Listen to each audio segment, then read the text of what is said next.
Hi നമസ്കാരം. എല്ലാവർക്കും സുഖമാണെന്ന് വിചാരിക്കുന്നു. ഇന്ന് വെറൈറ്റിയിലും അടിപൊളി എളുപ്പത്തിലും ഉണ്ടാക്കാൻ പറ്റുന്ന ഒരു ഫിഷ് ബിരിയാണി, അയക്കൂറ ബിരിയാണി എങ്ങനെ വീട്ടിൽ എളുപ്പത്തിൽ ഉണ്ടാക്കാമെന്ന് നോക്കിയാലോ. ആയോ, നേരെ പോകാം വീഡിയോയിലേക്ക്.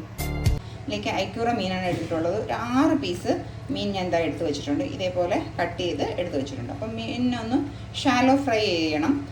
ആദ്യം മുളക് പൊടി, ടീസ്പൂൺ മഞ്ഞൾപ്പൊടി, 1 ടീസ്പൂൺ കുരുമുളക് പൊടി, പിന്നെ ഗരം മസാലയോ ഫിഷ് മസാലയോ ഇടാം. ഞാനിവിടെ ഇടുന്നത് പെരിഞ്ജീരകം പൊടിച്ചതാണ്. എനിക്കതിൻ്റെ ഫ്ലേവറാണ് ഇഷ്ടം കേട്ടോ. ഒരു നാരങ്ങയുടെ പകുതി, പിന്നെ ഇഞ്ചി വെളുത്തുള്ളി പേസ്റ്റ് 1 ടീസ്പൂൺ, പിന്നെ 1 ടീസ്പൂൺ ഉപ്പ്.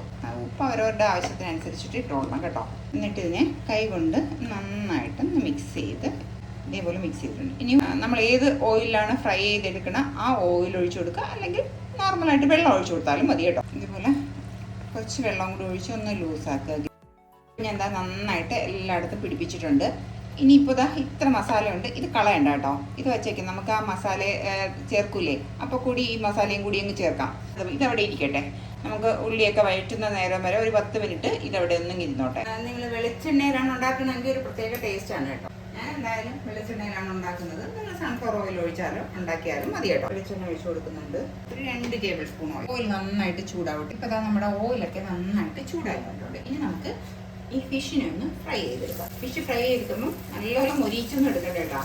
ഒരു അര ഭാഗം വേഗം മതി കേട്ടോ. 2 സൈഡും തിരിച്ച് മറിച്ചിട്ട് ഒന്ന് പൊടിഞ്ഞു പോകരുത്. നമുക്ക് ആ ഒരു രീതിയിൽ എടുക്കുന്നതിന് വേണ്ടിയിട്ടാണ്. പിന്നെ ഒരു കാര്യമുണ്ട്, ഫിഷ് ബിരിയാണി വെക്കുമ്പോൾ നമുക്ക് ഇങ്ങനെ കറിവേപ്പില ഇടാറില്ല. ഞാൻ എന്നാലും കുറച്ച് ബിരിയാണിയിൽ ഇത് ഇടാറുണ്ട്, കറിവേപ്പില ഇടാറുണ്ട്. കാരണം ഫിഷ് ബിരിയാണി ആകുമ്പോൾ ഒരു ഫിഷിൻ്റെ ഒരു സ്മെല്ലുണ്ടാവും. ഫിഷ് ഫ്രൈ ചെയ്യുമ്പോൾ വീടിനുള്ളിലൊക്കെ ഒരു പൊട്ട സ്മെല്ലുണ്ടാവും. അപ്പോൾ അത് ഒഴിവാക്കാൻ വേണ്ടിയിട്ട് ഞാൻ കുറച്ച് കറിവേപ്പിലയും ഇട്ട് കൊടുക്കുന്നുണ്ട് കേട്ടോ. കുറച്ച് മതി. നമുക്ക് ഇതിനെ ഒന്ന് ഉടഞ്ഞു പോകാതെ തന്നെ ഒന്ന് തിരിച്ചങ്ങ് ഇട്ട് കൊടുക്കാം. ഇനിയിപ്പോൾ ഇതാ നമ്മുടെ മീനിനെ അങ്ങെടുത്ത് മാറ്റാം. അത് ഞാനിപ്പോൾ ഒരു 3 മീഡിയം സൈസ് സവാള എടുത്ത് വെച്ചിട്ടുണ്ട്. തീരെ നൈസായിട്ടാണ് അരിഞ്ഞിട്ടുള്ളത് കേട്ടോ. പെട്ടെന്ന് ഇപ്പോൾ വാടി കിട്ടും. അത് ഈ നമ്മൾ ഈ ഫ്രൈ ചെയ്ത ഓയിലിൽ തന്നെ ഇട്ട് കൊടുക്കണം കേട്ടോ. കൂടിയ കൂട്ടത്തിൽ തന്നെ ഒരു 2 പച്ചമുളക് ഞാൻ കയറിയിട്ടിട്ടുണ്ട്. എന്നിട്ട് ഇതൊന്ന് നന്നായിട്ട് വാടണം. സവാള നന്നായിട്ട് വാടി വരണം. സാധാരണ ബിരിയാണിയൊക്കെ വയ്ക്കൂലേ, അതേപോലെ തന്നെ സവാള വാടണം. ഇതിലേക്ക് നമുക്ക് കുറച്ച് ഉപ്പും കൂടെ അങ്ങ് ഇട്ട് കൊടുക്കാം. 1/2 ടീസ്പൂൺ ഉപ്പും ഇട്ട് കൊടുക്കാം. നിങ്ങൾ ഇഞ്ചിയും വെളുത്തുള്ളിയും ചതച്ചതാണ് ഇടുന്നതെന്നുണ്ടെങ്കിൽ നേരത്തെ ഇട്ട് കൊടുക്കണം കേട്ടോ. ഞാനിപ്പോൾ പേസ്റ്റ് ഇടുന്നതുകൊണ്ട് കുറച്ച് താമസിച്ചിട്ടാണ് ഇടുന്നത്. ഇത് ഒന്ന് നന്നായിട്ട് വാട്ടിയെടുക്കും. 1 മിനിറ്റൊക്കെ ആയിട്ടുണ്ട്. നമുക്കൊന്ന് ഓപ്പൺ ചെയ്ത് നോക്കാം. ഒന്നും കൂടി ഒന്ന് വാടാനുണ്ട്.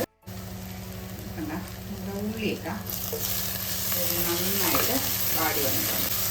ഇതേപോലെ നന്നായിട്ട് റോസ്റ്റായിട്ട് വരണം കേട്ടോ. എങ്കിൽ മാത്രമേ ആ ഉള്ളി ഒരു പെർഫെക്ഷൻ വരുള്ളൂ. ഇതേപോലെ വാടി വരണം. ഇനിയിപ്പോൾ നമുക്ക് ആദ്യം നമ്മൾ നേരത്തെ എടുത്തു വെച്ചേക്കുന്ന ആ ഒരു മസാലക്കൂട്ടുണ്ടല്ലോ, ആ മസാലക്കൂട്ട് ഫുള്ളായിട്ട് ഒരല്പമേ ഉള്ളൂ, അത് ഞങ്ങൾ ഇട്ട് കൊടുക്കും. പിന്നെ ഇടുന്നത് മുളക് പൊടി 1.5 ടേബിൾ സ്പൂൺ മുളക് പൊടി കേട്ടോ. കാശ്മീരി മുളക് പൊടിയാണ് ഞാൻ ഇടുന്നത്, പ്രത്യേകം ശ്രദ്ധിച്ചോളേ.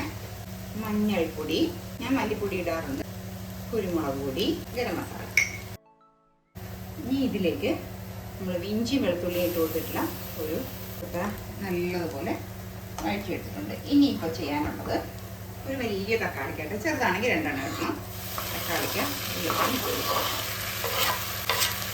ഇട്ട് കൊടുത്തിട്ട് തക്കാളി നിങ്ങൾ പേസ്റ്റായിട്ട് അരച്ചെടുത്താലും അത് എളുപ്പത്തിന് വേണം കേട്ടോ. ഞാൻ കുരുകുരാനിഞ്ഞിട്ടുണ്ട് തക്കാളിക്ക. ഈ തക്കാളിക്ക് ഒന്ന് നന്നായിട്ട് മിക്സ് ചെയ്തതിന് ശേഷം അടച്ചൊരു 2 മിനിറ്റ് വെച്ച് കൊടുക്കുക. നമുക്ക് നമ്മുടെ തക്കാളി എന്തായാലും നോക്കാം. നമ്മൾ ഈ സമയത്ത് ഒരു കാര്യം കൂടി ചെയ്ത് നോക്കണം. ഞാൻ അരി വേവിച്ചെടുക്കുകയാണ് ചെയ്യുന്നത് കേട്ടോ. അല്ലാതെ ഇതിൽ കൂടെ ഇട്ട് വേവിക്കുകയല്ല ചെയ്യുന്നത്, സെപ്പറേറ്റ് വേവിക്കുകയാണ് ചെയ്യുന്നത്. അപ്പോൾ അതുകൊണ്ട് അടുപ്പിൽ നിങ്ങൾ വെള്ളം ഒന്ന് വച്ചേക്കണം. അരി വേകുന്നതിന് ആവശ്യത്തിനുള്ള വെള്ളം ഒന്ന് വച്ചേക്കണം കേട്ടോ. അപ്പോൾ അതും ഇതും എല്ലാം കൂടി ഒരുമിച്ച് കിടന്നങ്ങ് ആവും.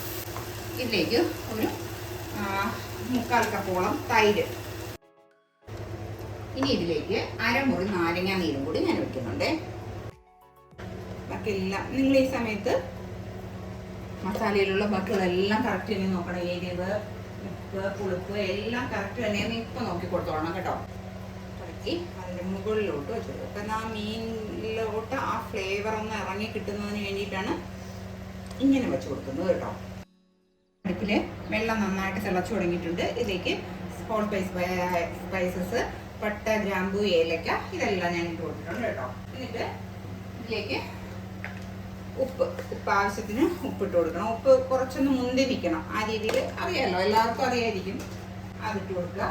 പിന്നെ ഒരു ടേബിൾ സ്പൂൺ ഓയിലും കൂടി ഞാൻ ഒഴിച്ചു കൊടുക്കുന്നുണ്ട്. അരികൾ വേകുമ്പോൾ തമ്മിൽ ഒട്ടിപ്പിടിക്കാതിരിക്കുന്നതിന് വേണ്ടിയിട്ടാണ്. റൈസ് ഞാൻ കഴുകി ഊറ്റിതാ വച്ചേക്കുന്ന റൈസാണ്. ഇപ്പം എന്താ നമ്മുടെ റൈസൊക്കെ ഒരു 1/4 ഭാഗമായിട്ടുണ്ട് കേട്ടോ. ഇത്ര വെന്താൽ മതി, ഒരുപാട് വെന്ത് കുഴയണ്ട. അപ്പം ഇത്ര മതി. നമുക്ക് ഇതിനെ അങ്ങ് ഊറ്റി മാറ്റാം. അരി ഊറ്റി വെച്ചിട്ടുണ്ട്. നമ്മുടെ മീൻ എന്തായെന്ന് കണ്ട, മീനൊക്കെ നന്നായിട്ട് തിളച്ച് വന്നിട്ടുണ്ട്. നമുക്ക് കുറച്ച് മല്ലിയിലയും പുതിനയിലയും, ബിരിയാണിയുടെ ഒരു മണം ഫ്ലേവർ കൂട്ടണ സംഭവം ഇതാണല്ലോ ഇട്ടുണ്ട്. ഇനി നമ്മൾ ഈ വേവിച്ച് വെച്ചിരിക്കുന്ന റൈസിന് അതിൻ്റെ മുകളിലോട്ട് ഇട്ട് കൊടുക്കാം. ഇനിയിപ്പോൾ ഞാൻ ചെയ്യുന്നത്, റൈസ് ഇട്ടിട്ടുണ്ട്. ഇതിലേക്ക് ഒരു ചെറിയ കളറിന് വേണ്ടി ഒരല്പം പാലിൽ മഞ്ഞൾപ്പൊടി കലക്കി, ഒരല്പം ഗരം മസാല,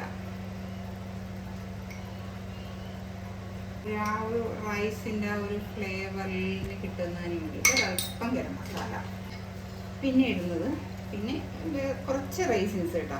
ഇത് ഞാൻ വറുത്തിട്ടൊന്നുമില്ല, അല്ലാതെ വെറുതെ കുറച്ച് റൈസിൻസ് ഇടുന്നുള്ളതേ ഉള്ളൂ.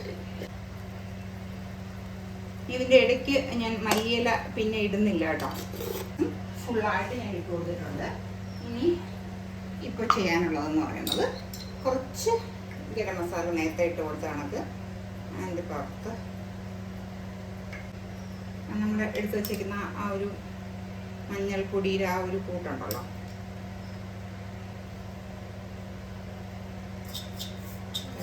മല്ലിയിലയും പുതിനയിലയും ഇട്ട് കൊടുത്തിട്ട്,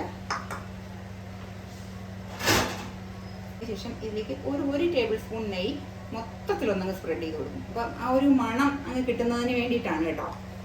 ഇതൊന്ന് അടച്ച് വെച്ച് ഒരു 10 മിനിറ്റ് ഇങ്ങനെ ഇരിക്കട്ടെ കേട്ടോ. ചെറിയ തീയിൽ ഒരു 10 മിനിറ്റ് നമുക്ക് ഇതിനെ ഒരുമിച്ചാക്കാം കേട്ടോ. അപ്പോൾ അതാണ് ഒരു ടേസ്റ്റ് എന്ന് പറയുന്നത്. എല്ലാം ഞാൻ ഇങ്ങെടുത്ത് മാറ്റിയിട്ടുണ്ട്. ഇനി ചെയ്യാനുള്ളത് ഇതത്രയും നമ്മുടെ മസാലകളാണ്. ആ മസാലയിലേക്ക് നമ്മുടെ റൈസിനെ അങ്ങ് തട്ടിയിടാം.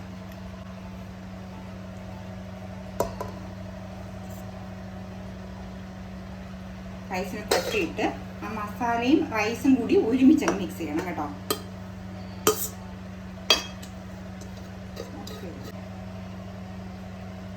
ഇത് വെച്ചിട്ടുണ്ട്. ഇനി നമുക്ക് ഈ മീനിനെ എടുത്ത് വയ്ക്കാം. ഇത് കണ്ടുകൊണ്ടിരിക്കുന്ന സമയത്ത് നിങ്ങൾക്ക് ഇഷ്ടമാവുകയാണെന്നുണ്ടെങ്കിൽ ഒന്ന് ലൈക്ക് ചെയ്യാനും ഷെയർ ചെയ്യാനും സബ്സ്ക്രൈബ് ചെയ്യാനും മറക്കല്ലേ.